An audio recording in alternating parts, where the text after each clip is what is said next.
다 함께 찬송가 391장 부르시면서 예배로 나아가도록 하겠습니다.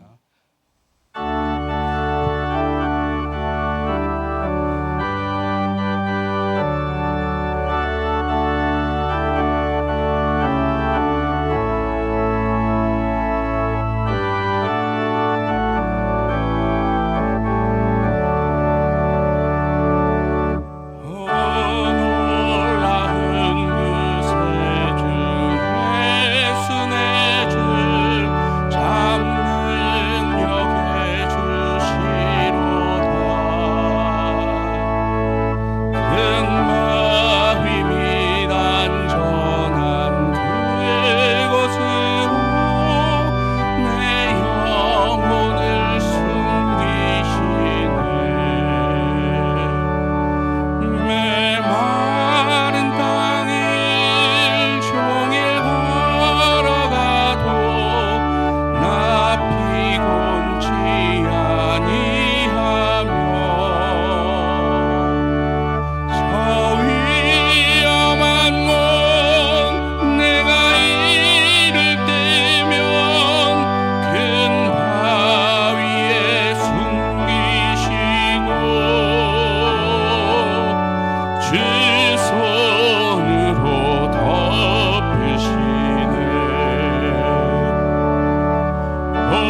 421장 부르시겠습니다.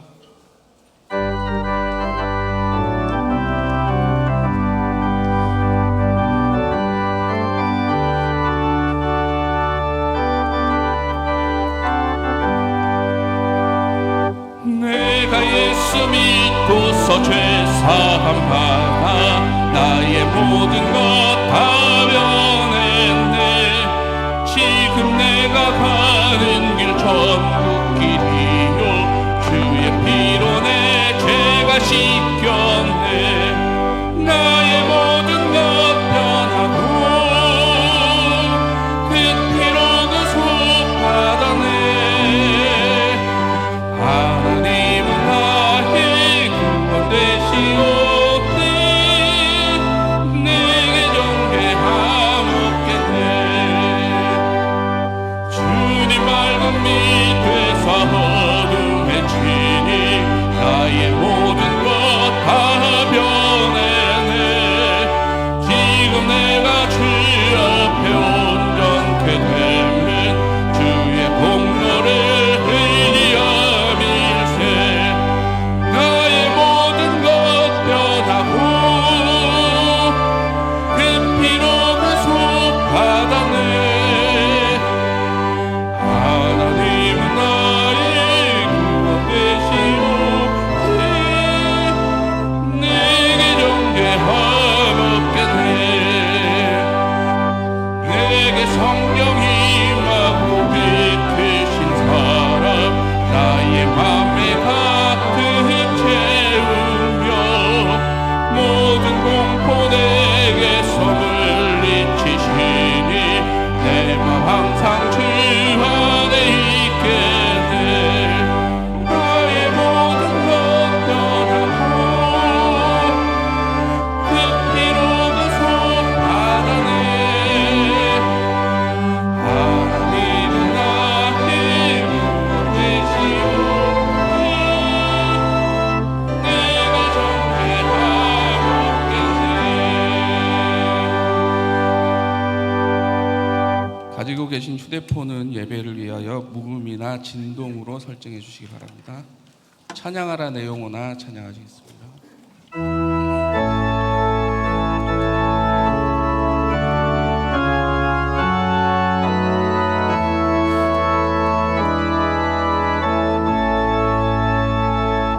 찬양하라 내 영혼아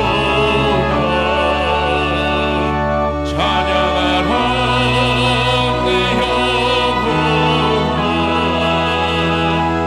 온 마음과 정성 다하여 그 찬양하라.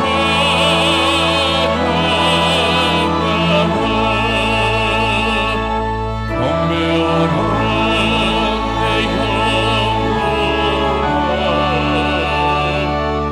경배하라 내 영혼아 온 마음과 정성 다하여 주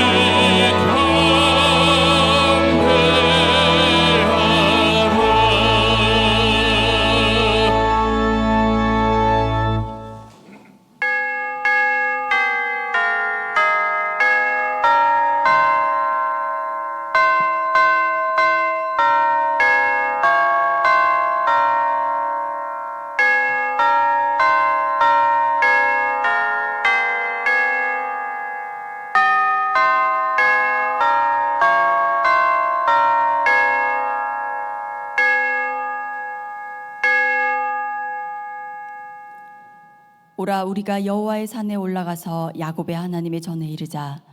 그가 그의 도를 가지고 우리에게 가르칠 것이니라.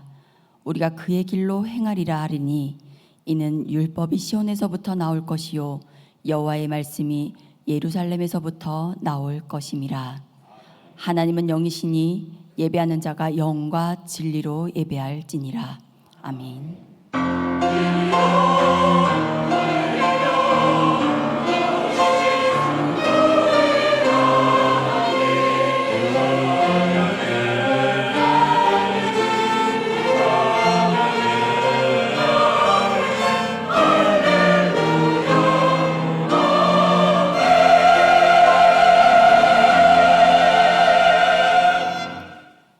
빛으로 흑암을 밝히시며 우리의 걸음을 실족하지 않게 하시는 하나님, 감사와 찬송과 영광을 삼위일체 하나님께 올려드립니다. 예배자로 모인 우리 모두 마음을 합하고 입을 모아서 지극히 아름다운 일을 행하신 하나님께 영광을 돌리게 하옵소서. 예배하는 시간 감사의 찬송을 힘차게 불러 하나님의 구원하심을 만국에 선포하게 하시며 시와 찬미로 지극히 아름다운 주의 이름을 높이게 하옵소서. 참되게 예배하는 성도들만 받아 구원의 우물에서 기쁨으로 물을 깃는 신령한 은혜를 더하여 주옵소서. 예수님의 이름으로 기원함나이다. 아멘. 다 함께 사도신경으로 신앙 고백을 드리겠습니다. 나는 전능하신 아버지 하나님 천지의 창조주를 믿습니다. 나는 그의 유일하신 아들 우리 주 예수 그리스도를 믿습니다. 그는 성령으로 잉태되어 동정녀 마리아에게서 나시고 본디오 빌라도에게 고난을 받아 십자가에 못 박혀 죽으시고 장사된 지 사흘 만에 죽은 자 가운데서 다시 살아나셨으며 하늘에 오르시어 전능하신 아버지 하나님 우편에 앉아 계시다가 거기로부터 살아있는 자와 죽은 자를 심판하러 오십니다. 나는 성령을 믿으며 거룩한 공교회와 성도의 교제와 죄를 용서받는 것과 몸의 부활과 영생을 믿습니다. 아멘.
함께 교동은 47번 시편 105편을 교독하시겠습니다. 여호와께 감사하고 그의 이름을 불러 아뢰며 그가 하는 일을 만민 중에 알게 할지어다. 그에게 노래하며 그를 찬송하며 그의 모든 귀한 일들을 말할지어다. 그의 거룩한 이름을 자랑하라. 여호와를 구하는 자들은 마음이 즐거울지로다. 여호와와 그의 능력을 구할지어다. 그의 얼굴을 항상 구할지어다. 그의 종 아브라함의 후손 곧 택하신 야곱의 자손 너희는 그가 행하신 기적과 그의 이적과 그의 입의 판단을 기억할지어다. 그는 여호와 우리 하나님이시라. 그의 판단이 온 땅에 있도다. 그는 그의 언약 곧 천대에 걸쳐 명령하신 말씀을 영원히 기억하셨으니 이것은 아브라함과 맺은 언약이고 이삭에게 하신 맹세이며 야곱에게 세우신 율례 곧 이스라엘에게 하신 영원한 언약이라. 이르시기를 내가 가나안 땅을 내게 주어 너희에게 할당된 손과 되게 하리라 하셨도다. 아멘. 이제 참회의 기도를 드리겠습니다. 한 주간 하나님 앞에 부끄러운 죄의 모습을 고백하며 기도하시겠습니다.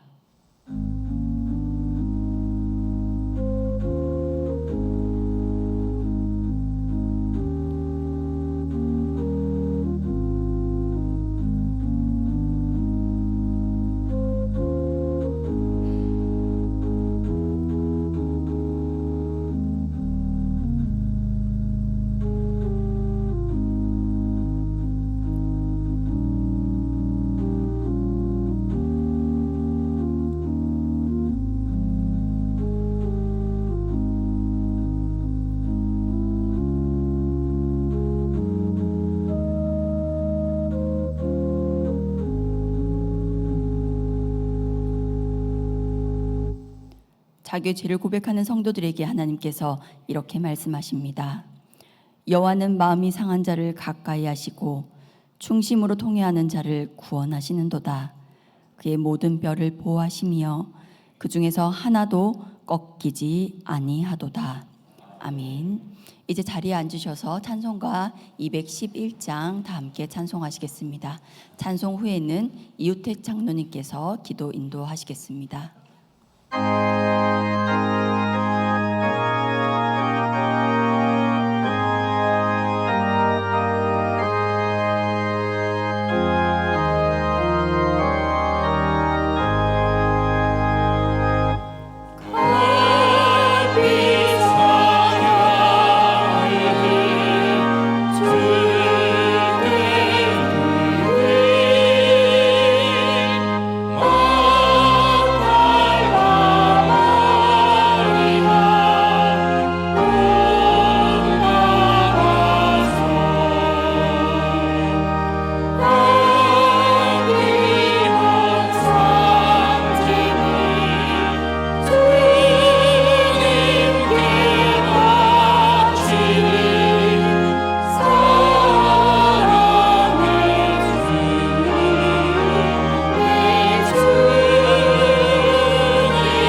내가 내게 명령한 것이 아니냐. 강하고 담대하라. 두려워하지 말며 놀라지 말라. 내가 어디로 가든지 내 하나님 여호와가 너와 함께 하느니라 하시니라. 여호와 하나님, 이 시간 온 마음과 정성을 다해 올려드리는 예배를 기쁘게 받아주시고 홀로 영광 받아 주시옵소서. 지난 한 주간도 주님의 용서를 구할 수밖에 없는 제 많은 삶이었음을 이 시간 고백합니다. 일상에 감사하지 못하고 다른 일을 판단하고 정죄했으며 말씀을 알면서도 순종하지 않았으며 기도보다 걱정을 앞세웠던 믿음 없음을 고백합니다. 우리의 주홍빛 같은 죄를 용서하여 주옵시고 형식적인 신앙을 버리며 입술에 고백이 있는 믿음으로 거듭나게 하옵소서. 이 나라 대한민국이 주님의 나라 되게 하옵소서. 정치, 사회, 경제 등 모든 영역에서 은혜를 더하시고 유정자들이 주님의 마음을 갖고 국민을 섬기게 하시며 한 주간 장마와 폭우로 상처와 피해를 입은 곳에 따뜻한 주님의 손길로 위로하여 주옵소서. 4년 넘게 계속되는 우크라이나 러시아 전쟁과 풍전등화 같이 위태로운 중동 땅을 굽어 살펴 주시옵소서. 더 이상 무고한 피를 흘리지 않도록 주님의 강력한 평화의 손길로 그 땅을 덮어주시고 그곳에서 복음을 전하시는 선교사님들의 안전과 교회들을 보호하여 주시옵소서. 교회 학교가 계획하고 준비하는 성경학교와 수련회를 위해 기도합니다. 어지러운 세상 중에 우리 아이들 붙잡아 주시고 하나님의 사랑을 인격적으로 경험하게 하시며 세상의 가치보다 하나님 나라를 먼저 선택하도록 분별의 영으로 함께하여 주시옵소서. 애쓰시는 목사님, 전도사님, 교사들을 지치지 않는 영육의 강건함과 형통의 복으로 인도하옵소서. 교회를 섬기고 성도들의 영혼을 돌보느라 헌신하신 김현정 목사님, 안식의 시간을 보내고 있습니다. 오직 주님 안에서 깊은 안식과 참된 회복을 누리게 하시며 앞으로의 목회를 향한 주님의 비전을 공급받는 복된 시간으로 인도하옵소서. 오늘 귀한 말씀을 전하시는 증경총회장 손다림 목사님을 성령의 능력으로 붙들어 주시옵소서. 오랫동안 한국교회와 총회를 충성스럽게 섬기시고 은퇴의 여정을 걸어가시는 목사님께 영육간의 강건함을 날마다 부어 주시옵소서. 이 시간 하나님의 말씀을 선포하실 때 상한 심령을 치유하시고 위로하시며 주님의 약속을 붙드는 귀한 은혜의 시간 되도록 인도해 주시옵소서. 오늘 예배의 자리를 사모하지만 육신의 질병으로 함께하지 못한 한우들을 주님 친히 찾아가 만나 주시옵소서. 생명의 주관자 되시는 주님께서 권능의 손길로 그들을 안수하사 깨끗이 회복시켜 주시고 계속되는 무더위 속에서 시니어 어르신들의 건강을 온전히 지켜 주시옵소서. 감사함으로 올려드리는 가다시 찬양대의 찬양을 기쁘게 받으사 하늘문을 열어 주시고 온 성도가 크신 은혜를 누리게 하옵소서. 교회 안팎에서 봉사하는 손길들 위에 하늘의 복과 참된 기쁨을 채워주시고 그들의 삶 속에서 주님 늘 동행하여 주시옵소서. 예배드리는 이 시간 세상이 줄 수 없는 신령한 은혜로 저희와 함께 하실 것을 믿습니다. 우리의 모든 것 되시며 참 소망이 되시는 예수님 이름으로 기도 올려옵나이다. 아멘.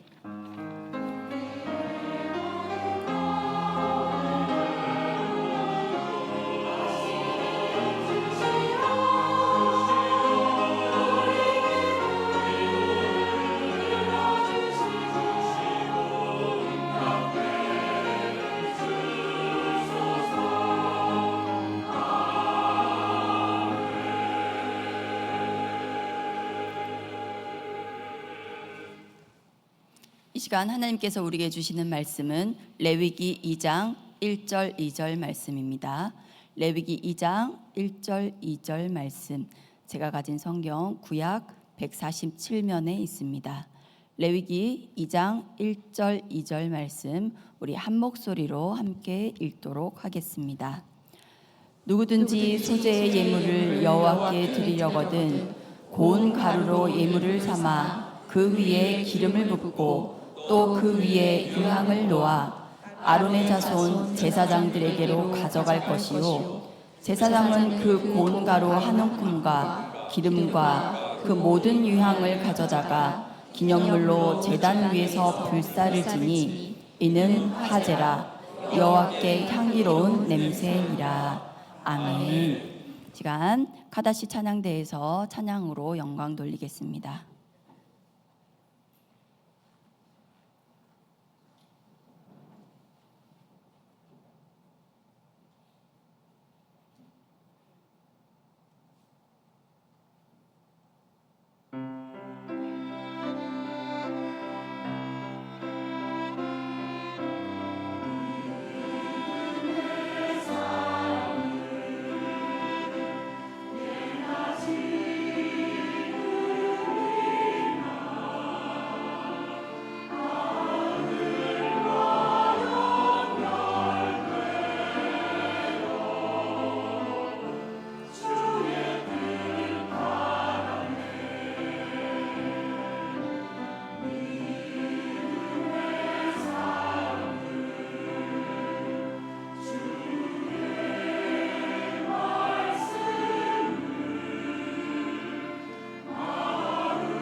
아멘. 은혜로운 찬양 감사드립니다. 교회 소식 전하겠습니다. 주보를 참조해 주시기 바랍니다. 오늘 주일 예배로 영광 돌리신 모든 성도님들을 주님의 이름으로 축복합니다. 한 주간도 하나님과 하나님의 은혜와 동행하시는 삶 사시길 바랍니다. 이제 휴가철을 맞이했는데요.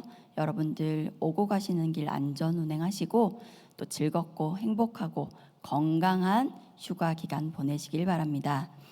은송교회를 처음 방문하시고 예배하신 새가족도 주님의 이름으로 환영합니다. 혹시 등록을 원하시는 분은 본당 입구에 안내위원들에게 문의해 주시기 바랍니다. 7월 한 달간 금요 기도회를 교육부 주관으로 드렸습니다. 이번 주는 다가오는 주는 7월 마지막 주 교육부 총괄 목사님이신 이해찬 목사님이 마지막으로 말씀을 전해주십니다. 여러분들 우리 아이들 다음 세대 여름 사역을 위해서 함께 나와서 함께 기도해 주시기 바랍니다. 그 애참부에서 계속해서 봉사자를 모집하고 있습니다. 담임 목사님께서는 이번 주 토요일까지 안식 주간을 보내고 계시는데요. 여러분이 기도 많이 해주셔서 잘 지내고 계시다고 감사하다고 전해달라고 꼭 전해달라고 말씀하셨습니다. 네. 그리고 다 함께 기도회, 다음 세대에 함께 깨어나는 기도회 광고 드리고 있는데요. 드디어 내일 저녁부터 시작됩니다. 우리 영상 광고 있는데 한번 보여주시겠어요? 아파. 그럼 반창고리 붙여. 나 너무 배고파. 아이 그럼 밥을 먹어. 나 이번 성경학교에서 더 믿음을 키울 수 있을지 잘 모르겠어. 그럼 다 함께 기도해 가봐.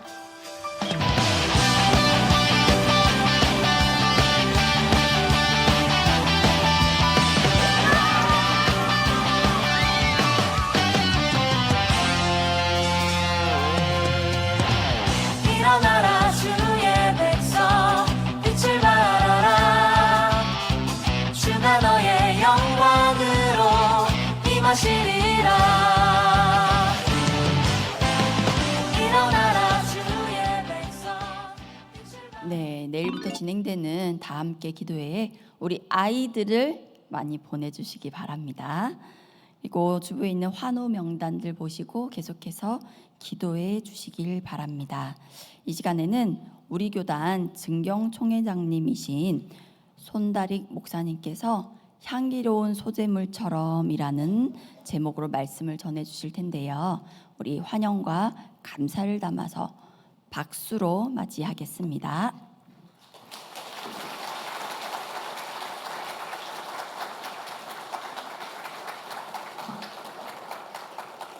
잠시 기도드리고 말씀 나누겠습니다. 하나님의 은혜를 감사합니다. 거룩한 날을 저희들에게 허락해 주셔서 함께 하나님께 나와 예배드리게 하시고 찬양과 기도와 간구 후에 하나님의 말씀을 들으려 합니다. 우리를 사랑하시는 지극히 자비로우신 주 하나님, 이 시간 성령으로 저희 가운데 친히 임재하시고 친히 우리에게 말씀해 주셔서 저희 모두가 우리에게 말씀하시는 하나님의 음성을 듣는 시간이 되게 하여 주시옵소서. 그리하여 위로와 치유와 회복과 그리고 회개가 이어지는 말씀 되게 해주시고 저희를 사랑하시는 하나님과 깊이 교제하는 시간으로 이끌어 주옵소서. 오직 저희 모두를 성령으로 다스려 주시기를 간절히 원하오며 예수님의 이름으로 기도하옵나이다. 아멘. 무더위가 계속되는 힘든 시기인데 모든 성도들께서 평안하시기를 기원합니다. 제가 좋아하는 일본의 구필화가 한 분이 있습니다. 구필화가란 입에 붓을 물고 그림을 그리는 화가를 구필화가라고 하지요. 구필화가로 잘 알려졌을 뿐만이 아니라 또 그림 옆에 짧은 시를 써놓는 구필 시인으로도 유명한 분입니다. 호시노 토미히로라는 일본 작가입니다. 원래 산골 태생이었던 그는 학교를 다니면서부터 산길 오르내리고 그렇게 하다가 운동을 아주 좋아하게 됐습니다. 체육대학에 진학을 했고 졸업하고 난 다음에 고향 시골 마을의 체육교사가 됐습니다.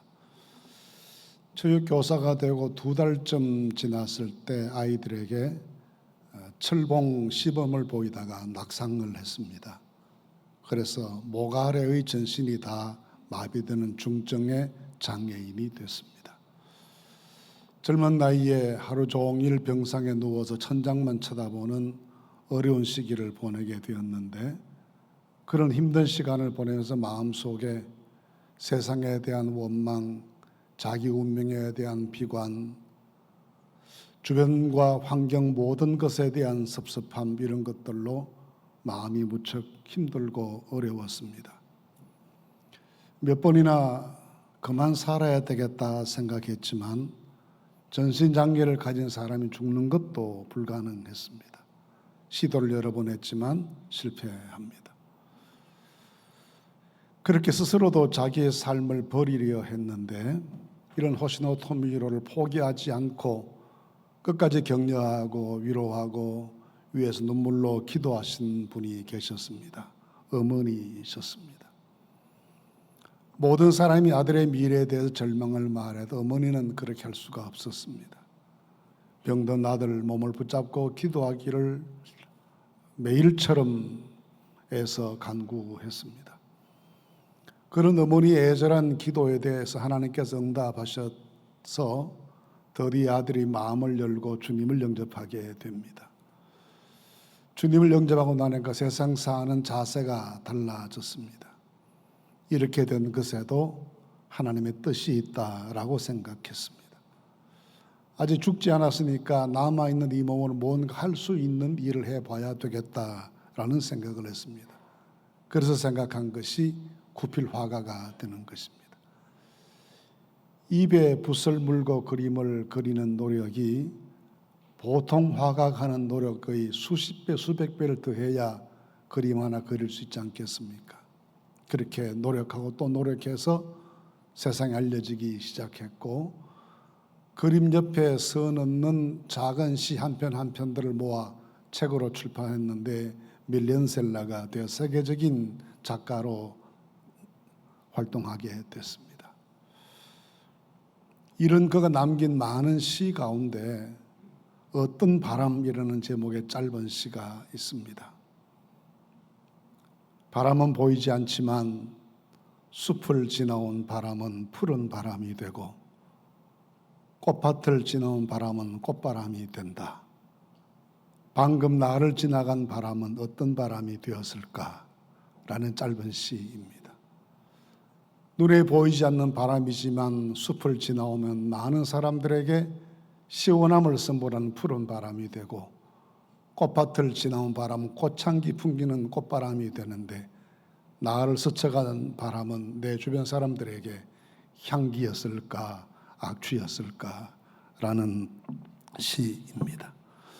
사람은 누구나 살아가면서 많은 사람을 만나고 살게 되고, 그 많은 사람들에 대해서 나도 그분들에 대한 인상, 이미지를 가지고 있고, 나를 지나갔던 사람들이 또 내게 대해서도 일정한 이미지 또는 어떤 종류의 잔상을 가지기 마련입니다. 때로는 그를 생각만 해도 감사하고 그립고 미소가 지어지는 사람이 있는가 하면 생각조차 하기 싫은 끔찍한 사람도 우리를 만나고 살아옵니다. 예수님께서 한 번은 세례 요한이 처음 세례 주던 활동을 했던 그 마을을 찾아가셨습니다. 요한복음 10장 40절 이하에 나오는 내용입니다. 세례 요한은 예수님의 마음속에 어떻게 생각하면 참 고마운 분이고, 어떻게 생각하면 너무나 그의 생이 안타깝기도 하고, 어떤 마음으로 한 가지 마음으로 정리할 수 없는 다양한 생각을 하게 해주는 분이 세례 요한이었습니다. 대중들 앞에 서서 앞으로 이분은 흥해야 되겠고 나는 쇠해야 되겠다 말씀하는가 하면, 나는 이분의 신발끈 푸는 것도 감당할 사람이 아니다라고 말하기도 하고, 내 뒤에 오시는 분이 능력이 많으신 분이라고 자기를 소개하기도 하고, 그러더니 마침내 헤롯의 칼에 의해 생명을 버렸던 하나님의 사람이었습니다. 참 고마웠습니다. 안타까웠습니다. 그래서 그가 활동하던 마을을 찾아가시면 어디에서라도 그의 자취를 조금이라도 만날 수 있지 않을까라는 생각으로 그 활동하던 마을을 찾아가셨습니다. 주님 오셨다는 말을 듣고 많은 동네 사람들이 몰려 나왔습니다. 그들이 다 세례 요한에 대해서 말을 하는 겁니다. 그들이 하는 말이 요한이 여기에서 활동할 때 어떤 기적도 행한 게 없습니다. 그러나 그가 한 모든 말은 다 진실이었습니다.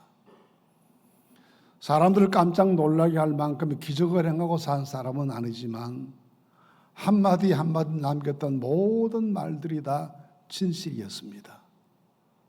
그러더니 하는 말이 마지막 끝에 그래서 그 마을에서 많은 사람이 예수님을 믿게 됐다 했습니다. 요한이 남긴 진실한 사람의 향기가 나중에는 많은 사람들이 주님을 믿게 되는 계기로 이어지는 열매를 맺게 됐습니다. 우리는 어떻게 살아서 나를 스쳐 지나간 바람이 향기로운 바람이 되게 할 수 있을까요? 오늘 우리가 레위기 2장 말씀을 읽었습니다. 레위기는 1장에서부터 5가지 하나님께 드렸던 제사에 대한 설명을 시작하는 것으로 시작됩니다. 하나님께 헌신의 마음으로 드리는 번제와 소제가 있고 하나님과 나 사이가 회복되었다. 화목하게 되었다. 너무 기쁘다.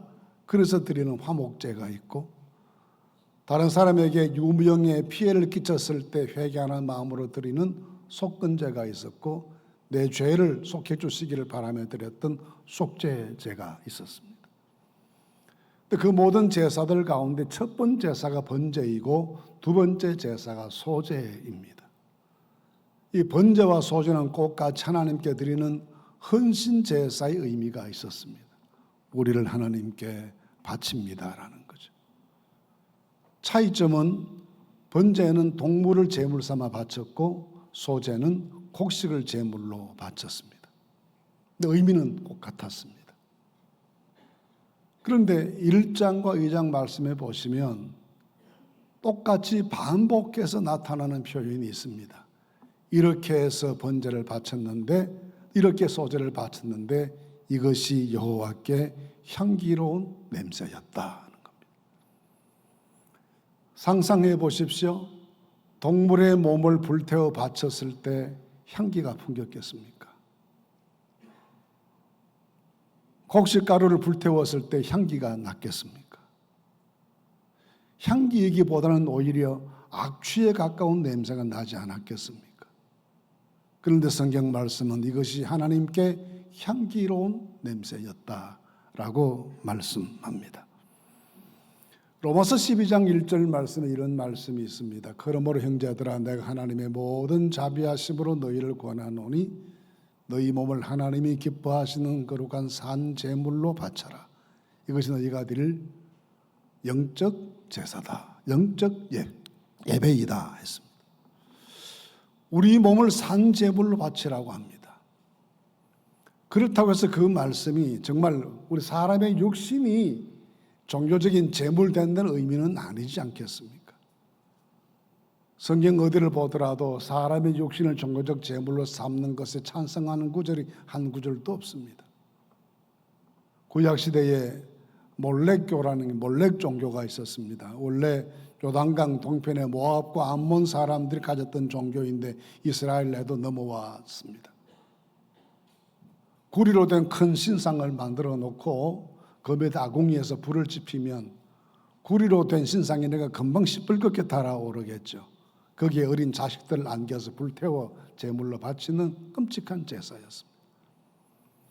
이런 악습이 이스라엘에 번지게 하지 못하도록 선지자들이 엄격하게 금지했고 하나님께서도 이런 사람들은 이스라엘을 끊어내야 된다라고 하실 만큼 경계했습니다.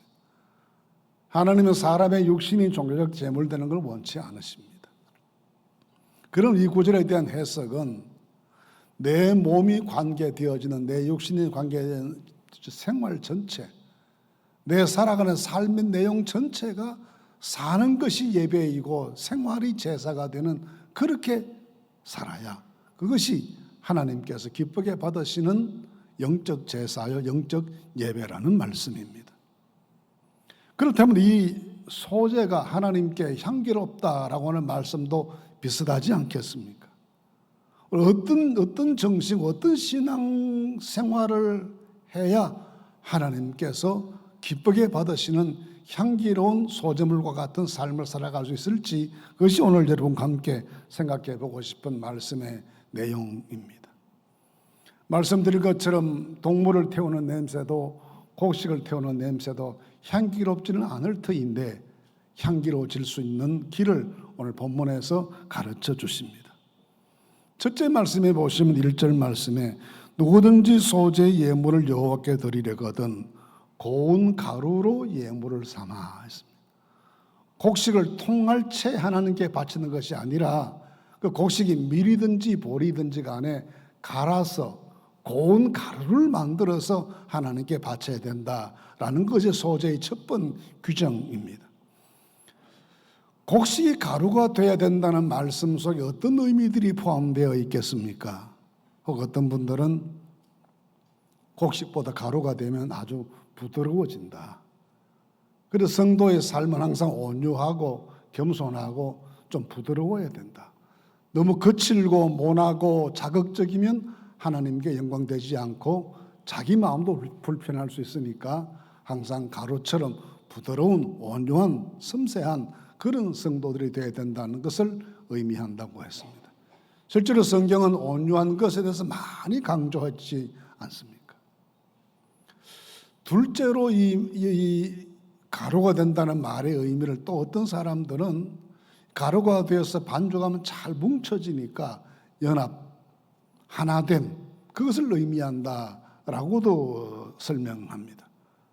교회가 성도들 사이에서 사랑과 겸손으로 한 몸 되고 한 마음 되었을 때 그 일치와 연합이 우리를 참 자랑스럽게 만들고 교회를 명예롭게 만든다라는 것이죠. 그럼 그렇게 만들어진 반죽은 고정되어 있지 않습니다. 유연합니다. 형태의 변화가 자유롭습니다. 너무 자기 고집을 끝까지 하지 말고 때로는 내려놓을 줄도 알고 바꿀 줄도 알고 연합할 줄도 알고 그런 유연성, 이것을 의미한다라고 보기도 합니다. 다 의미 있고 좋은 해석이라고 생각합니다. 우리 부드러워야 합니다. 거칠고 모나면 옳지 않습니다. 다른 사람과 잘 연합하는 것도 맞습니다. 그리고 때로는 내려놓을 줄도 알고 생각을 바꿀 줄도 아는 유연성도 우리 모두에게는 신앙생활 중에 필요합니다. 그런데 제 생각에는 이 모든 것보다도 근본적인 말씀의 의미가 가루가 되라는 말씀 속에 있습니다. 그것은 곡식은 가루가 되면 그 순간부터 생명성이 없어집니다. 곡식이 가지고 있는 생명, 씨앗이 가지고 있는 생명은 대단한 능력이 있습니다. 오래전 이집트의 미라에서 상자에 담겨 있는 밀 씨앗이 발견됐습니다. 우리나라에서도 그걸 몇 개 가지고 왔습니다. 그래서 학자들이 섬세하게 밀을 키웠습니다. 그랬더니 몇천 년 전 씨앗에 싹이 났습니다. 우리나라 학자들이 성공시켰습니다. 씨앗의 힘은, 곡식의 힘은, 생명의 힘은 그렇게 대단한 겁니다. 수천 년 세월을 건너뛰어서도 싹을 낼 수 있는 힘이 있습니다. 그런데 어제 밭에서 거두어들인 씨앗도 갈아서 가루가 되면 생명은 없어집니다. 밀가루 한 움큼 뭉쳐서 심어서 땅 잘 덮고 물 잘 주면 싹이 나겠습니까? 그렇지는 않지 않습니까? 이 말씀의 의미는 그러므로 성도의 삶이 하나님 앞에나 사람 앞에 향기로울 수 있기 위해서는 자기를 죽이는, 자기를 절제시키는, 자기를 다스리는 이것이 얼마나 중요하다는 것을 가르쳐 줍니다. 내가 너무 도드라지게 나타나 보이고 내가 중심이 되려고 하는 생각들 때문에 교회의 은혜가 되지 않고 세상의 빛이 되지 않고 자기 영혼도 시험될 때가 얼마나 많은가 모릅니다. 1장 말씀에 보시면 번제 드리는 내용이 있는데요. 번제 드리는 동물이 번제의 제물로 선택되면 그때부터 거치는 과정은 완벽한 자기 소멸의 과정이었습니다. 처음에 가지고 오면 잡아서 피를 받아 뿌리죠. 생명이 없어집니다. 살을 다 각을 떠 몸을 해체해서 각을 떠서 제단에 올리니까 형체가 없어져요. 양의 모양인지 소의 모양인지 형체가 없어집니다. 불을 태워서 연기와 냄새를 하나님께 바치고 나면 제사 지나고 나면 남는 게 뭐가 있겠어요? 흔적도 없이 사라지는 거예요. 다 소멸되는 겁니다. 깨끗이 타서 소멸되어져야 좋은 제사 드린 겁니다. 그렇지 못하고 일부분이 시커멓게 걸린 채 남아있으면 좋은 제사 드린 것 아니죠. 그래서 사도 바울이 내가 나를 정과 욕을 십자가에 못 박는다. 나는 매일 죽는다. 내가 나를 쳐서 복종시키려 한다. 그렇게 고민을 토로했던 이유가 다 어디에 있겠습니까? 내 아집이 살아남아있고 내 영광이 살아있고 내 주장만을 고집하는 그런 편견이 살아있는 동안 향기롭지 않을 수 있기 때문입니다. 나를 죽일 줄 아는, 나는 아무것도 아니고 나는 그저 구원받은 죄인일 뿐이요, 이 구원받은 죄인의 입장에서 하나님 위에 봉사할 수 있다면 그것으로 만족하고 감사하고 모든 것은 하나님께, 모든 영광도 하나님께, 모든 자랑과 박수도 하나님께만 드릴 줄 아는 이 마음을 가져야, 그래야 향기로울 수 있다는 말씀입니다. 나는 없고 주님만 있어야 합니다. 내 자랑은 없고 주님 자랑만 있어야 됩니다. 내 칭찬은 없고 주님께만 박수를 드릴 수 있는 신앙생활을 하실 수 있기를 바랍니다.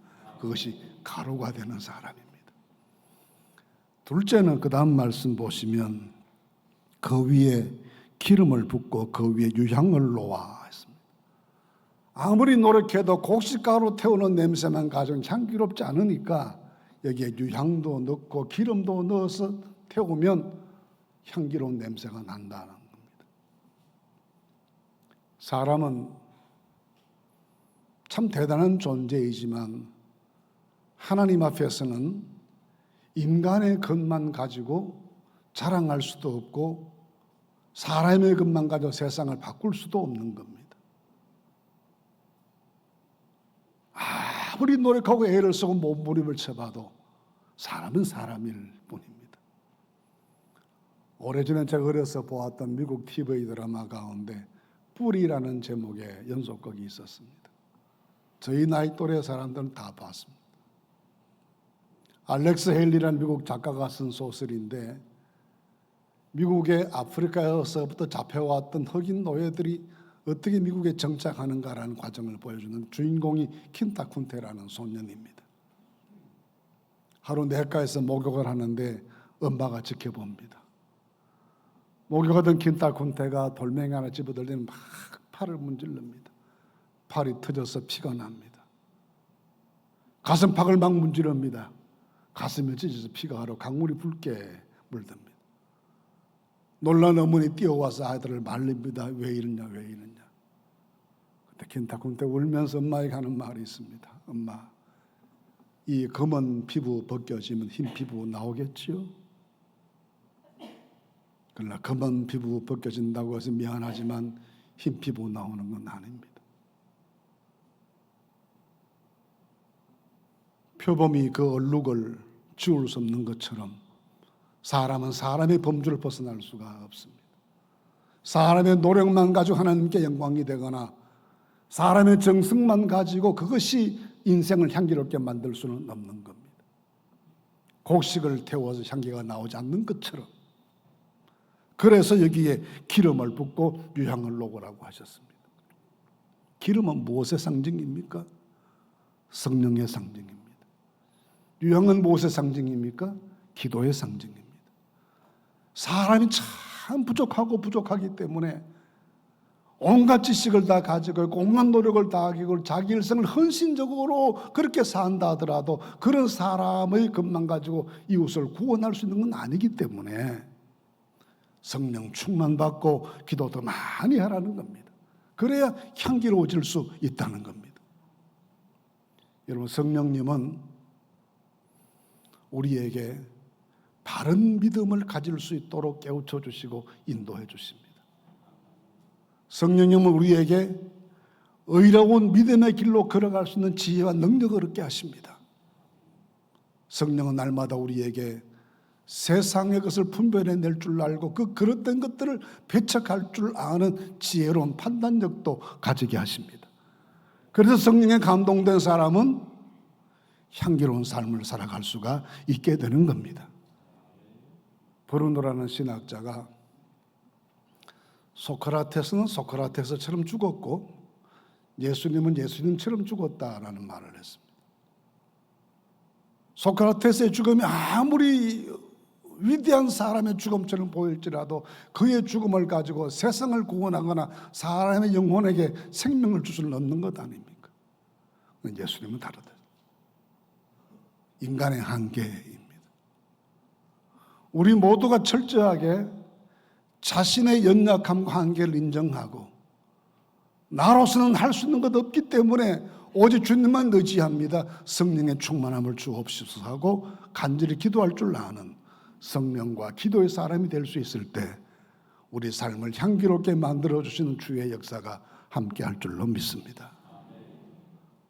성령의 사람, 기도의 사람들로 살아가시게 되기를 간절히 바랍니다.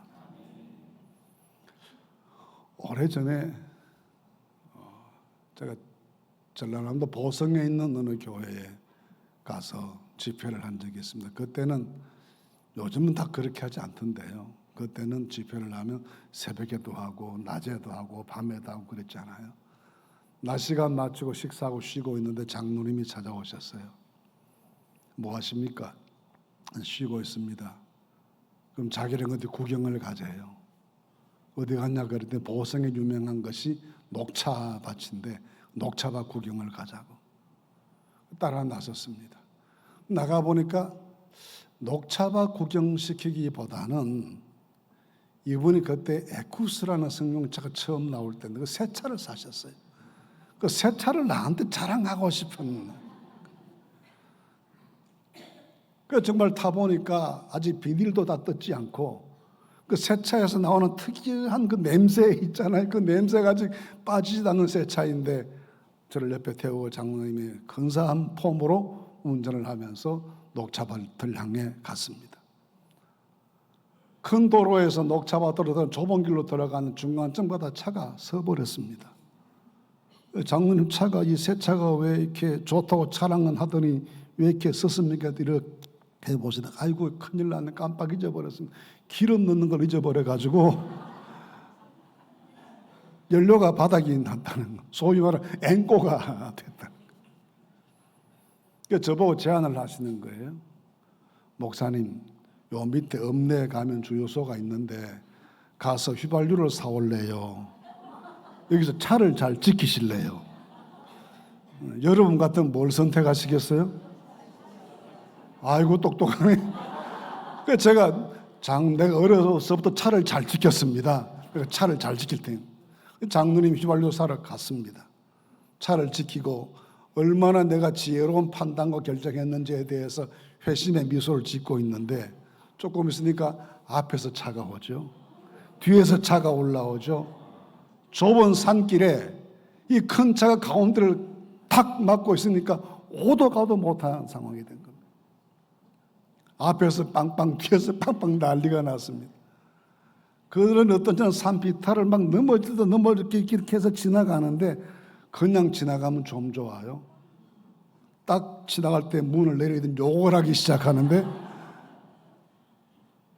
그때 제가 전라도 욕 무서운 걸 처음 알았습니다. 어떤 분은 반복하자는 새 욕만 한 10분을 하시는 것 같아요. 아무리 좋은 차도요, 새 차이거나 크거나 작거나 간에 연료 없으면 아무것도 아닙니다. 사람의 지식이 있고 재물이 있고 교회 직분이 있고 근사한 폼이 있어도 성령 없으면 아무것도 아닙니다. 우리는 아무것도 아닙니다. 천하의 쓸모없는 것들 되고 맙니다. 그래서 오늘 말씀에 적성스럽게 가루로 된 곡식까지 하나님께 바치지만 그것만 가지고 안 된다. 기름 부어라, 휴양 놓아라 하신 겁니다. 성령 충만하시고 기도 많이 하시는 성도들 되실 수 있기를 주님 이름으로 축원합니다. 세 번째는 오늘 말씀해 보시면 11절에 이렇게 기록되어 있습니다. 너희가 여호와께 드리는 모든 소제물에는 누룩을 넣지 말지니 너희가 누룩이나 꿀을 여호와께 화제로 드려 사르지 못할지니라. 꼭 넣으라는 것이 기름과 유향인데 반드시 넣지 말아야 될 것이 있는데 누룩과 꿀이라고 했습니다. 누룩은 예수님께서 좋은 뜻으로도 사용하시고 나쁜 뜻으로도 사용하셨어요. 마태복음 13장 말씀 보시면 작은 누룩이 가루 서마를 다 부풀게 한다. 그 말은 복음의 능력이 세상을 바꿀 수 있다. 그런 말씀이었어요. 그런 어떤 때는 바리새인들과 사두개인들은 누룩을 조심해라 했을 때는 이 누룩은 악한 교훈을 의미했습니다. 좋은 뜻으로도 나쁜 뜻으로 쓰셨습니다. 여기에서 누룩이랑 변질시키는 힘입니다. 누룩은 원래의 물질을 다른 물질 되게 만드는 변질시키는 부패시키는 힘이 있습니다. 누룩을 넣지 말라는 말씀, 우리 삶에 누룩을 배제하라는 말씀은 영적으로 부패하지 말라는 말씀입니다. 세상이 부패하는 것은 그를 연애합니다. 교회가 부패하면 교회도 세상도 더 이상 희망이 없어지게 되는 거예요.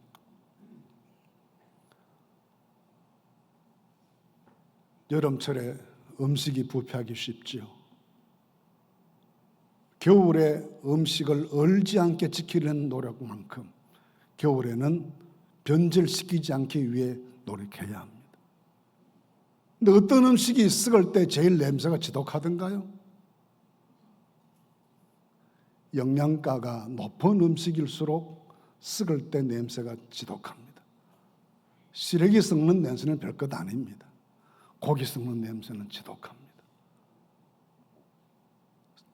세상이 이렇다 저렇다는 이야기는 어제 오늘의 이야기가 아닙니다. 교회가 부패했다는 이야기는 온 세상의 악취가 될 수 있습니다. 특히 교회에서 중요한 직책이 있는 사람일수록 부패하면 그 냄새가 온 세상에 가득해지게 됩니다. 자기를 지켜 세속에 물들지 않게 하고 깨어있어 근신하고 기도하면서 영적 청결을 언제나 유지하실 수 있기를 바랍니다. 여기서는 꿀은 또 어떤 의미가 있겠습니까? 꿀은요, 달콤하잖아요. 향락을 의미해요. 우리 세상 즐겁게 살아야 되지만 그것이 도가 지나치게 되면 안 되는 거죠. 도가 지나치게 허영과 사치에 물들기 시작하면 하나님께 영광이 되지 않습니다. 여유 있으시면 선한 일에 헌신하시고 시간 많으면 남는 시간에 하나님 나라 위해서 봉사하고 수고하시고 꿀을 경계하고 세상 즐거움을 절제할 줄 아는 믿음의 덕을 소유하실 수 있기를 바랍니다. 그래서 우리가 꼭 갖춰야 될 것 갖춰야지만 버려야 될 것을 버릴 줄 아는 결단과 지혜도 필요한 겁니다. 부패를 경계하고 향락을 조심하면서 깨끗하고 정결한 성도의 삶을 살아가실 수 있기를 간절히 바랍니다. 말씀을 맺겠습니다. 제가 목사님께 경고받은 게 있습니다. 설교를 25분에서 30분까지만 하라고 딱 적어서 보내왔습니다.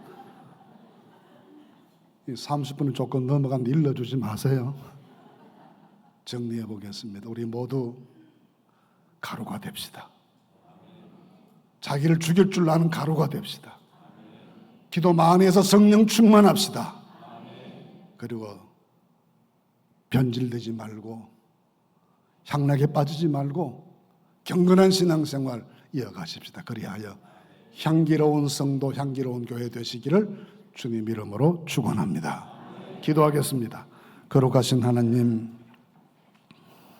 거룩한 날 주일에 저희들 불러주셔서 하나님께 예배드리고 말씀 듣게 하셔서 감사합니다. 우리가 향기로운 주의 자녀 되기를 주님이 소원하시는데 그렇게 살아갈 수 있도록 인도해 주시옵소서. 주의 향기가 되어 우리 주변에 많은 사람을 예수 믿게 만드는 저희 삶이 되도록 역사하여 주시옵소서. 저희를 다스려 주시기를 간절히 원하옵고 예수님 이름으로 기도하옵나이다. 아멘.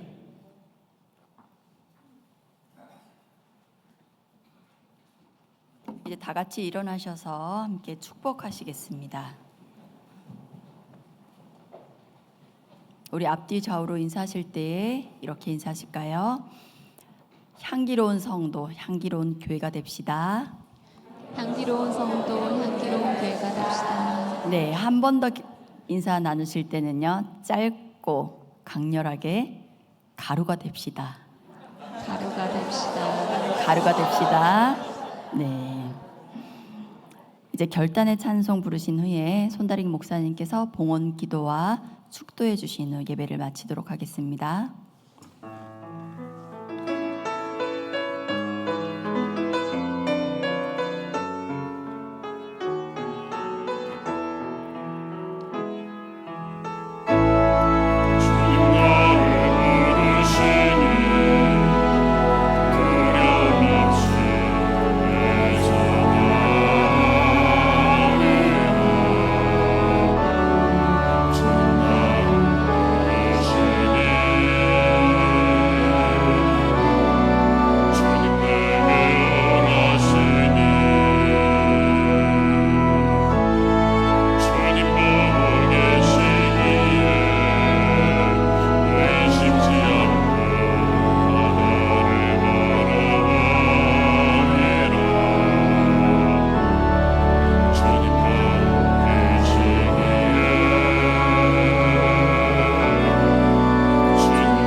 은혜와 사랑의 하나님, 저희들을 죄에서 구원하시고 영생 얻게 하시며 하나님의 교회에서 사랑으로 돌봄받게 해주시고 세상 속에 험한 파도 가운데 살아갈 때에도 파도마저 반석이 되게 해주시는 주의 은혜를 감사하고 감사합니다. 베풀어 주신 모든 은혜 감사하며 귀한 예물 믿음으로 준비해 주 앞에 봉헌합니다. 사랑하는 성도들이 눈물로 기도하고 땀 흘려 고통 중에 수고에 얻은 열매를 주님께 바칩니다. 하나님 나라 위에 귀하게 쓰여지게 하시고 사용될 때마다 복음이 전파되고 교회가 더 자랑스러워지고 성도들에게 삶의 보람이 넘치게 하여 주시옵소서. 물질이 쓰여지는 곳에 주의 역사가 크게 이루어질 수 있도록 은혜 더하여 주시옵소서. 은혜로우신 하나님, 힘든 세상살이 가운데서도 하나님께 감사함으로 헌신하는 성도들에게 복을 내려 주시옵소서. 더 좋은 믿음 주시고 성령의 능력을 함께 주시고 날마다 주와 동행하는 삶의 기쁨이 더해질 수 있도록 늘 역사해 주옵소서. 가정과 일터의 평안과 번영 허락하시고 사랑과 믿음으로 키우는 자녀들의 앞날에 여호와 일의 축복이 넘쳐나도록 하나님 아버지 아이들의 미래를 축복하여 주시옵소서. 교회 앞날에 영광과 은혜와 능력이 넘쳐나게 하시고 지역과 세계를 향해 나아갈 수 있도록 늘 도와 주옵소서. 고된 사역 중에 안식 중에 계시는 목사님 평안히 교회로 이룰 수 있도록 인도해 주시고 남은 사역에 더욱 복의 복을 더하여 주시옵소서. 예수님의 이름으로 간절히 기도하옵나이다. 아멘. 이제는 우리 주 예수 그리스도의 은혜와 하나님 아버지의 크신 사랑과 성령의 교통하시며 인도하시는 은혜가 향기로운 삶을 살 하나님께 영광될 것을 다짐하는 모든 성도들 머리 위에 우리 교회의 앞날 위에 이제로부터 항상 함께 하시옵기를 간절히 축원하옵나이다. 아멘.